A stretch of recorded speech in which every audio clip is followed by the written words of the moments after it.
Hey, welcome to another episode of the Raising Sons podcast.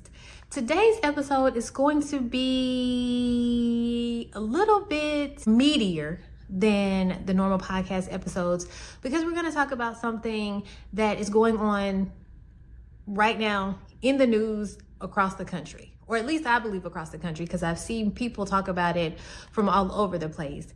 And the title of this episode is Beyond the Headlines: What This Tragedy Teaches Us About Raising Boys. And so the tragedy that I'm speaking of is the one with Carmelo Anthony, who happens to be an African-American male, and Austin Metcalf, who happens to be a white male. Now, both of these boys were in high school. I'm going to give you a broad overview because I know things general. I don't know detail for detail.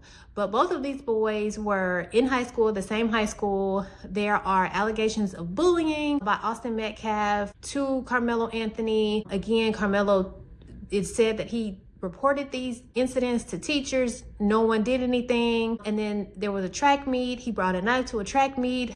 Austin shoved him and he was fatally stabbed and wounded by Carmelo Anthony at the track meet. And so as of late, Carmelo Anthony has been tried and convicted of first-degree murder and sentenced to 35 years in prison.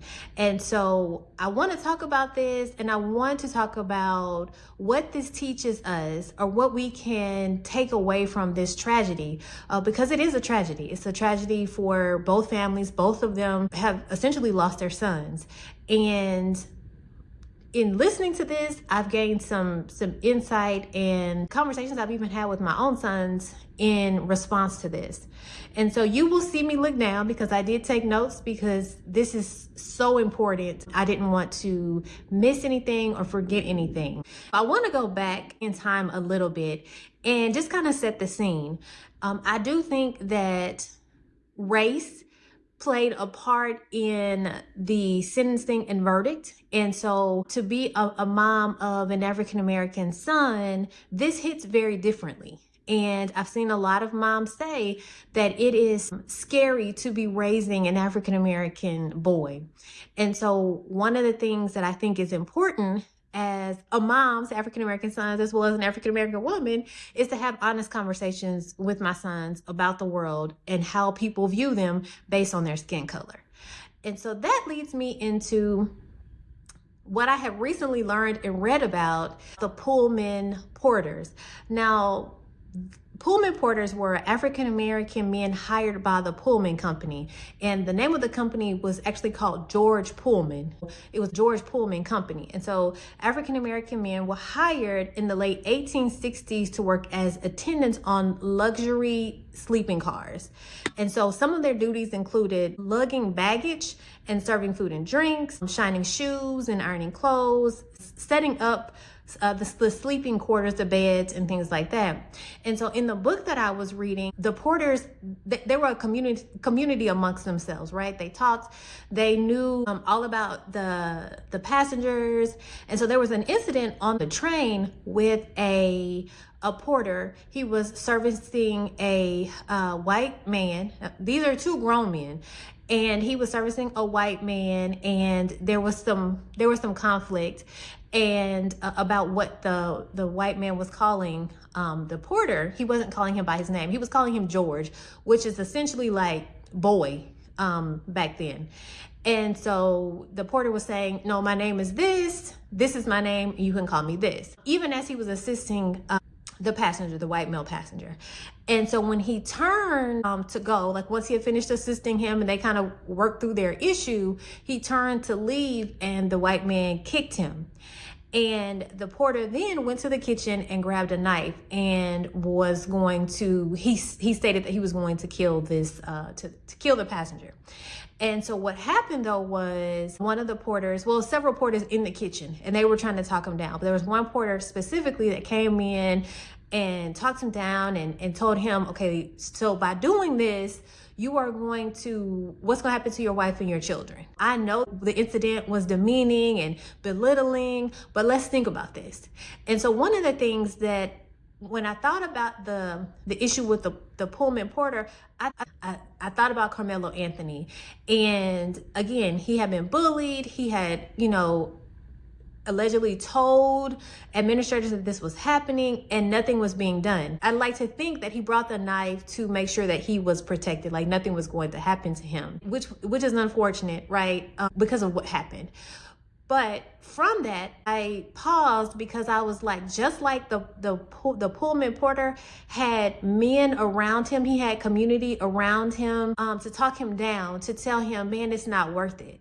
Don't give up everything for this one thing that will be a blip on the radar later. We know that you are, feeling a certain way and you are demeaned and belittled, but don't let this one instance be the thing that sets up the rest of your life. And so one of the things that I am talking to my sons about is choosing your friends wisely and making sure not only choosing your friends wisely, but making sure that you're a good friend. You're the kind of friend who would, speak to someone so they would make a long-lasting decision on something that is not dire, right? What I'm saying is thinking even for a moment about the long-term consequences of what you're doing.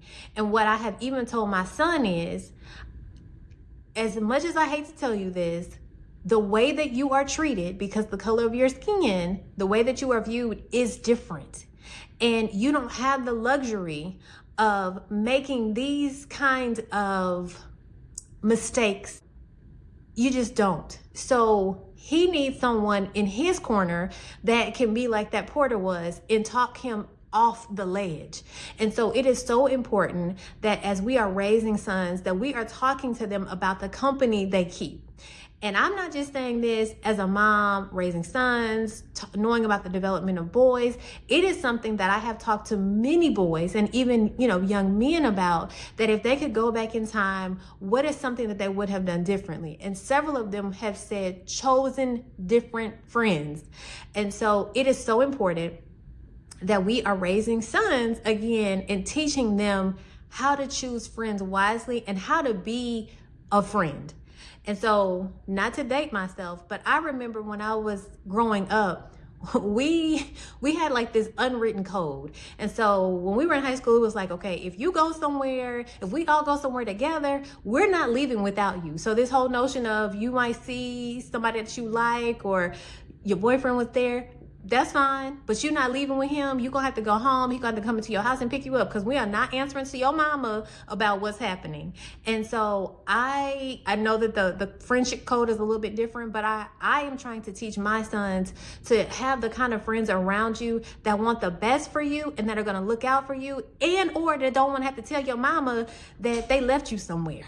So helping your sons to choose friends wisely is important because they need somebody at some point to talk them off the ledge, because I'm sure the ledges will come. And so they need somebody in their ear that says, hey, it's not worth it.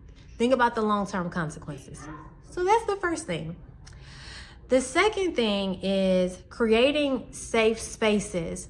And so I don't know Carmelo Anthony, and I don't know what his family life, was like. I know that he was in a 2-parent home. I know that he had siblings. But one of the things that I want to ensure is that we are creating safe spaces for our sons. So if he was being bullied and harassed, he had to have some feelings associated with it, right? And so are we creating safe spaces and then giving them the tools? So allegedly he reported it, which was great, but also giving him the tools to manage the emotions that come with it, right? The emotions that come with being bullied, anger, sadness, disappointment, discouragement, all the things that come with being bullied, right? When you have done everything that you know to do and nothing is still working and you're still being treated the same way, it can be difficult to manage. We know that as adults and surely as kids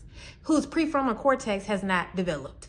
So I say all that to say, helping them to have a safe space with you, if it's not with you, with a therapist, with family friends, where they can go and talk about the things that are happening to them and actually practice, be able to talk about their feelings, know what they are, right? Giving them language for those feelings and being able to talk about them, but also being able to practice for when moments that they are tested, right? So like in this case with Carmelo Anthony and Metcalf, when his resolve, everything he knows is tested, how he can respond, where he can go inside himself to not be provoked to do something that will change the course of his life. Because from what I've read about Carmelo Anthony, he was a AB student. He played sports. He had a scholarship to a university. I mean, he sounds like he had a lot of good things going for him.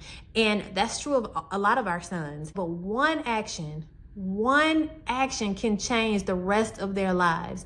And so helping them to practice self-control in the midst of chaos erupting, in the midst of fighting, in the midst of all of that, especially if you have an African-American son, because the way the system is set up, it's not set up for them. So making sure that they have not only a safe space, but that we are giving them space to practice what to do in moments like Carmelo Anthony faced with Austin Metcalf. Again, this is a different type of episode. So what are some insights or maybe some takeaways that you have? And so from what I've shared, again, helping your sons to choose friends wisely, helping your son to be the kind of friend that can talk his friends off the ledge, help them, to see past the moment, creating a safe space for your son to talk about his feelings and emotions, giving him the language. And if it's not you, providing him with that space. And then lastly, in that space, practicing for moments where his character, where his resolve, where his all the things are being tested, and giving him the skill, the ability to go deep within himself and not react. I know that's a difficult skill to have. And one of the things that I would encourage you to do is help him, have your son have the coach, the dad, the mentor, whoever it is, a male figure, talk to him about how to do that, because they've had to do that before. They've had to not allow their emotions to drive them. They have had to make decisions not because they wanted to, but because they knew it was in the best interest of themselves and their families or their job or whatever. So having him talk to someone who's been in that position, another male. If you want more information about the Pullman porters, I suggest you look them up. I have been told there is actual video. I've seen some of it. There is a small museum, I was told, in Galveston about the Pullman porters. If you are a history buff and you want more information, I would advise you to check that out. And if you are a mom and you are at your wit's end and or you're just kind of trying to figure out where your son is and you don't know what to do, I have parent navigation sessions specifically for you. And the link to the parent navigation sessions will be linked below.